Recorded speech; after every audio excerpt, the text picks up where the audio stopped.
E aí, galerinha do quarto ano, vamos dar início a mais uma aula da gente, né, das videoaulas. E vamos começar com a correção do exercício que a prof mandou para casa na aula passada. Então, todo mundo vai pegar o livro de geografia e vai abrir na página 358 para a gente dar início à correção. Essa página 358, todas as duas atividades são respostas pessoais. A prof só vai dar uma lida para orientar vocês, para ver se vocês conseguiram fazer a atividade de acordo com o comando da atividade, viu? Então, o primeiro pede que vocês façam um pequeno texto indicando as características da paisagem existente no caminho de sua casa, que é a moradia, até sua escola. Então, vocês vão descrever o que vocês vê no caminho de casa até chegar na escola. Vai escrevendo, eu vejo isso, tem isso, aquilo, e a gente vai fazer um texto descritivo, que é aquele que a gente descreve, diz o que tem no caminho da sua casa, que aí é chamado de moradia, até a sua escola.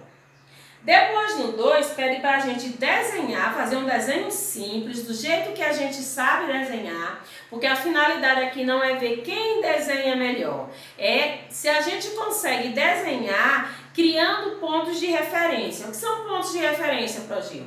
São estabelecimentos, são lugares conhecidos por todos no seu bairro e que se você dizer para alguém, se você determinar para alguém esses pontos do seu bairro, a pessoa é capaz de encontrar sua moradia com facilidade.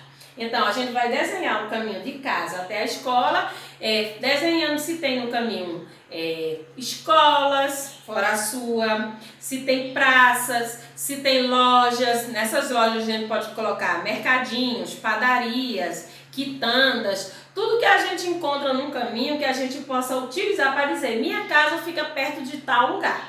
Então, no caminho da minha casa até chegar na escola mudativo, eu venho por esse caminho e passo por esses lugares aqui que você pode utilizar como ponto de referência. Então, aí a gente não vai escrever no 2, a gente vai desenhar. Então, cada um vai fazer o seu, são respostas pessoais, a gente vai colocar que está correto, que a gente colocou aí de acordo com o que foi pedido, viu, gente? Quando a prof diz resposta pessoal e que está correta a sua resposta pessoal, está correta a resposta pessoal que está de acordo com o que foi pedido no comando do exercício. Se aí no comando pede para a gente desenhar o caminho de casa até a escola com ponto de referência, eu não posso desenhar uma bola, porque isso não tem nada a ver com o contexto do que foi pedido, viu? Então, depois de terminar essa atividade, a gente vai pular para a página 360, que agora é sobre o texto limites do município que a gente vai responder, né? Primeiro diz assim, ó, indique as possíveis formas de limite entre municípios, escrevendo N para limites naturais e A para os limites artificiais. Lembrem que quando a gente falou de limite, a gente disse que limite, no caso aí, é a fronteira que determina até onde vai um município e começa o outro. E que essa fronteira, que esse limite pode ser feito de forma artificial, quando é o homem que cria. Aí a gente pode usar como exemplo as placas, né, os viadutos, essas coisas que foi construída pelo homem, é um limite artificial.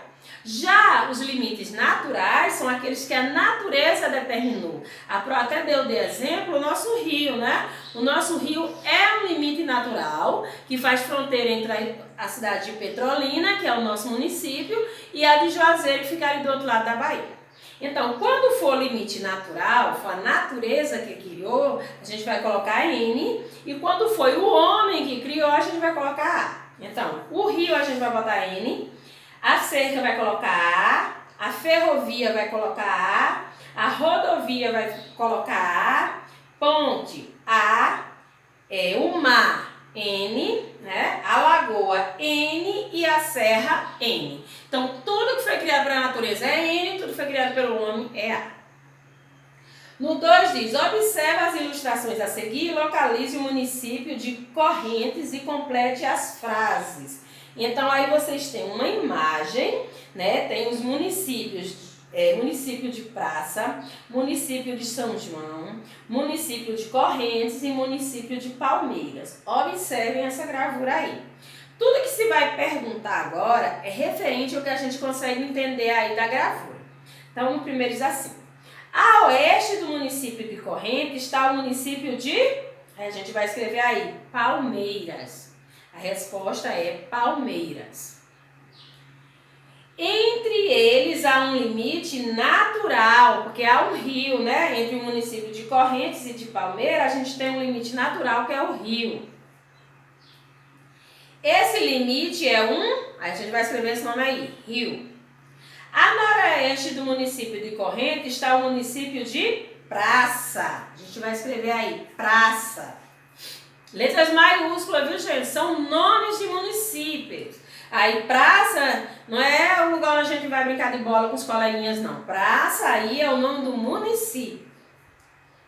Entre eles há um limite artificial. O que é que tem aí entre eles? Uma estrada. Aí ele pergunta assim, qual o limite artificial? Aí a gente escreve, uma estrada. A nordeste do município de Correntes está o município São João. Entre eles há um limite natural. Que limite natural é esse? Uma pequena serra. Então, terminando a nossa correção, a gente vai botar nas duas páginas que a Pro corrigiu com vocês, aquelas letras A.C, a autocorreção, e as datas das duas correções que a gente fez hoje. Depois, todo mundo vai pegar o seu livro de português e vai lá para a página 45. A gente vai hoje estudar um texto, mas antes de estudar o texto, a gente vai falar sobre gênero textual, que é a questão do gênero do texto aí. A gente vai descobrir agora por que esse texto se enquadra nesse tipo de gênero. Então, para quem ainda não sabe ou não entendeu o que é gênero textual, a gente pode dizer que gênero é a mesma coisa de tipo e que textual é a mesma coisa de texto. Então, quando a Pro fala sobre gênero textual, a gente está falando sobre o tipo do texto, né? E o tipo do nosso texto aí é um dos tipos de gêneros textuais mais interessantes, mais legais para ser trabalhado. Qual é esse gênero? É a fábula. Antes da gente entrar na pandemia, né? Antes da gente deixar de ter aulas presenciais, a gente começou a estudar, né, na nossa aula de redação sobre o gênero textual fábula. Então, a Pro vai trazer para vocês aqui algumas características que tornam o texto que a gente vai ler agora uma fábula. Porque para a gente dividir os textos nos gêneros específicos, esse texto ele precisa cumprir algumas características que é inerente, o que é a palavra inerente? Que é do tipo do texto, que é desse estilo de tipo textual. Então vamos lá. As fábulas têm como característica, alguns animais, né, assumem características específicas do seu comportamento. Os animais falam, os animais pensam e os animais agem como seres humanos. Então, isso é uma das características das fábulas. Elas utilizam animais e esses animais vão adquirir, vão ter comportamentos que são dos seres humanos, como falar, como pensar, né, e agir em determinada situação como agiria um ser humano. Anotem aí, primeira característica. Outra característica da fábula é muitas vezes no final da fábula aparece uma frase destacada com o nome assim, moral da história. Todas as fábulas trazem um ensinamento e a moral da história é o ensinamento. O que é que a fábula quis passar para você? Ela utilizou a narrativa, né, que ela contou a história e no finalzinho ela tinha como objetivo fazer você refletir sobre determinado comportamento humano. Então essa reflexão é o que a gente chama de moral da história. Então vocês encontram isso muito no final das fábulas. Outras características dela. Tem uma frase que está lá destacada, moral da história. Geralmente vem lá, naquela moral da história, vem um ensinamento que ela quis transmitir para você. Outra característica da fábula é que o título, né, aparece destacado com o nome do animal que participa da história. Então, geralmente, assim, a história está falando sobre a raposa, aí o título vai ter a raposa e não sei o quê. Né? A fábula vai falar sobre a lebre, aí tem dizendo assim, a lebre mais alguma coisa. Então, geralmente, né, a fábula utiliza o nome do personagem, do animal utilizado num texto, para também fazer o título da sua fábula. Isso a gente vai perceber aí no nosso texto, da página 45. Ó, 45 tem um texto, uma fábula. Agora que a gente já descobriu o que é fábula, a gente vai descobrir agora se o texto que a Pro vai ler para vocês se enquadra naquelas características que a Pro acabou de dizer para vocês. Então a gente começa aí, ó, o título: A cigarra e as formigas. Primeira característica: o animal utilizado no texto vai aparecer no título da fábula. Acabamos de perceber isso. Então a gente já sabe que nesse texto vai ter dois animais, a cigarra e a formiga. Vamos começar a leitura, vocês acompanham e depois vocês vão fazer sozinhos essa leitura, que é para melhor compreensão. Ó, houve um tempo, uma cigarra estava sempre a chiar ao pé do formigueiro, parava só para descansar. Seu maior divertimento era sempre observar as formigas trabalhando dia e noite sem cessar. O bom tempo então passou, veio a chuva muito frio. A cigarra ficou em apuros, sentindo fome e calafrio. Sem abrigo e sem comida, com passos bem ligeiros, toque, toque, toque, bateu então no formigueiro. A formiga friorenta, em um chalinho embrulhada, apareceu e pergunta: o que queres, cigarra? Parece tão desesperada. Tossindo e cheia de lama, a cigarra implora a formiga: preciso de agasalho e um pouco de comida. O que fez durante o bom tempo? Quis saber a formiga. Depois de um ataque de tosse, respondeu a pobre mendiga: eu cantavas, bem sabes. Ah, então é você que cantava enquanto todo formigueiro trabalhava?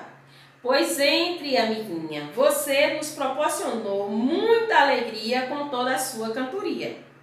Entre, boa vizinha, seja bem-vinda ao nosso formigueiro. Sare sua tosse e volta a cantar o verão inteiro. Aí, na nossa fábula daí, percebam que não tem a frase destacada, a moral da história. Mas isso não quer dizer que a moral não existe aí na historinha, na fábula, no texto, né? Aí houve um ensinamento. A gente sabe que isso é uma adaptação da fábula que a gente conhece, a cigarra e a formiga. A gente sabe que lá na fábula original, as formigas não foram tão amigas da cigarra não, né? Elas até acolheram ela, mas depois elas dão um bom sermão nela. Nesse caso aí, a gente sabe que houve uma adaptação porque é a mesma história, mas com um contexto diferente. A cigarra, ela foi bem acolhida, mesmo que durante o verão inteiro ela não tenha trabalhado. Mas aí houve um ensinamento, né? A cigarra deve ter aprendido alguma coisa e a gente percebe que também quer nos ensinar alguma coisa.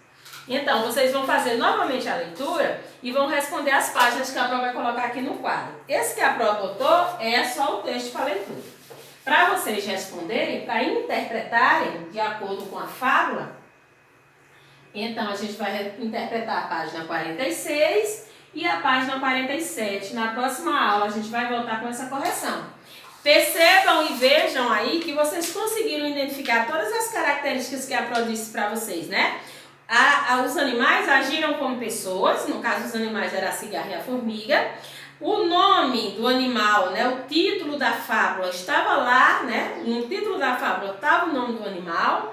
E outra coisa, a história trouxe uma moral, um ensinamento. Mesmo que no final não estava escrito em destaque moral da história, mas isso não quer dizer que não estava aí a moral. Então até a próxima aula, leiam mais de uma vez, se necessário for, até obter compreensão.